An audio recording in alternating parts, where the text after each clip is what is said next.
ജാസർ പോലാണ്. ഞാനുള്ളത് എൻ്റെ നാടായ പൗവലിലാണ്. പൗവൽ കോട്ട റോഡിൽ മൊയ്തു ബാവാജി സാഹിബിന്റെ വീട്ടിൽ ഇന്നൊരു അടിപൊളി ഫംഗ്ഷൻ നടക്കുന്നുണ്ട്. ഏതായാലും നമുക്ക് ഡീറ്റെയിൽ ആയി വീഡിയോ കാണാം. മൊയ്തു സാഹിബിന്റെ മകളുടെ എൻഗേജ്മെന്റ് പ്രോഗ്രാമും അനുബന്ധമായിട്ടുള്ള സൽക്കാരമാണ് ഇന്നത്തെ പ്രധാന ഫംഗ്ഷൻ എന്ന് പറയുന്നത്. പൗവലിൽ ഇതുവരെ അനുവർത്തിക്കപ്പെടാത്ത രീതിയിലുള്ള സെറ്റിംഗ്സും വിഭവങ്ങളൊക്കെ ഇന്നത്തെ ഫംഗ്ഷനിലെ പ്രധാന പ്രത്യേകതയാണ്. ജില്ലയിലെ പ്രമുഖ പാചകക്കാരൻ ഷെഫീഖ് കലുരാവിയുടെ നേതൃത്വത്തിലുള്ള ടീമാണ് ഇന്നത്തെ ഫുഡും കാര്യങ്ങളൊക്കെ മൊത്തം സെറ്റ് ചെയ്യുന്നത്. മട്ടൻ സ്റ്റീമും ബീഫ് പെപ്പറും റോസ്റ്റഡ് ചിക്കനും ചിക്കൻ ബിരിയാണി അങ്ങനെ തുടങ്ങി ഒരുപാട് വിഭവങ്ങളുണ്ട്. ഇതിൽ മട്ടൻ ബിരിയാണിയാണ് പ്രധാന ഹൈലൈറ്റ് എന്ന് പറയുന്നത്. ടോട്ടലി മെനു ലിസ്റ്റ് നോക്കുമ്പോൾ beef pepper, chicken broasted, chicken curry, mutton kurma, chicken biryani അങ്ങനെ തുടങ്ങി ഒരുപാട് വിഭവങ്ങളുണ്ട്. ഒരുപക്ഷെ എന്റെ നാട്ടിൽ ഇസ്ലാമിക് കൗണ്ടർ സിസ്റ്റമിൽ ഭക്ഷണം നൽകുന്ന ഒരു പ്രോഗ്രാം ഇത് ആദ്യമെന്ന് തോന്നുന്നു.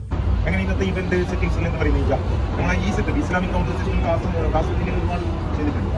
പിന്നെ നമ്മളെ ഇവിടെ പൂവൽ ഭക്ഷണം അല്ല വേറെ ചെയ്തിട്ടുണ്ട്. ഏതൊരു സിസ്റ്റവും ആദ്യമായി ഒരു സ്ഥലത്ത് പ്രാവർത്തികമാക്കുമ്പോഴുള്ള ചെറിയ പോരായ്മകൾ ഒഴിച്ച് ബാക്കി എല്ലാവർക്കും നല്ല രീതിയിൽ ഭക്ഷണം നൽകാൻ കഴിഞ്ഞു എന്നാണ് ഞാൻ ഇവിടെ നിന്ന് മനസ്സിലാക്കുന്നത്. ഏതായാലും നമ്മുടെ ചാനൽ ഫോളോ ചെയ്യാൻ അഭ്യർത്ഥിച്ചുകൊണ്ട് ഇന്നത്തെ വീഡിയോ ഇവിടേക്ക് അവസാനിക്കുകയാണ്. മറ്റൊരു വീഡിയോയിൽ കാണാം. Okay, by.